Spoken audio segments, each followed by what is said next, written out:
තෙරපෙන්න පුළුවන් පෝලෙන් වල. කකුල් පෑගෙන්න පුළුවන්. ඒ මිනිස්සු පුදුම ආසාවකින් ඉන්නේ මේක. මිනිස්සුන්ට වගක් පාසම් මතක නැහැ. දවස් 3-4ක් පොලිමේ ඉඳලා ගේට්ටුව ළඟටම ගිහිල්ලා ගේට්ටුව අරිනකොට කාටද සංසුන් ගමන්? කාටද සංසුන් ගමන්? බඩගින්න ඉන්න වහු පැටියෙක් මව් ඇස් ළඟට දුවනවා වගේ දුවන්නේ. බඩගින්නෙන් පිපාසයෙන් ඉන්න කෙනෙකුට කෑමක් ලැබුණා වගේ දුවන්නේ. දවස් 3ක් පොලිමේ ඉඳලා එතන කවුද සක්මන් භාවනාව කරන්නේ?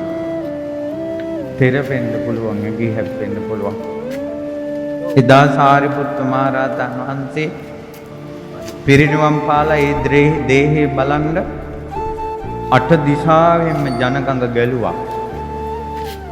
ඒ ගඟ ගලනකොට සවස් යාමේ ආකාශයෙන් දෙවිවරු පාත් වුණා සාරිපුත්තයන් වහන්සේගේ දේහය දකින්න.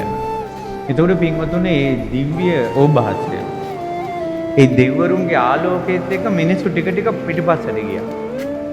මිනිස්සු පිටිපස්සට ගිහිල්ලා යනකොට මිනිස්සු තෙරපුණා.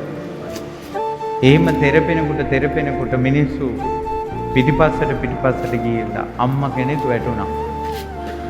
කුස දරුවා අම්මා කෙනෙක්, බඩේ දරුවෙක් ඉන්න අම්මා කෙනෙක්. ඒ අම්මා අර මිනිසුන්ට බෑගුණා. හොයාගන්න බෑ. සාරිපුත්තයන් වහන්සේගේ ආදාන දවසේ බඩදරුවා අම්මා කෙනෙක් පොලිමේ ඉඳලා මැරිලා තියෙනවා.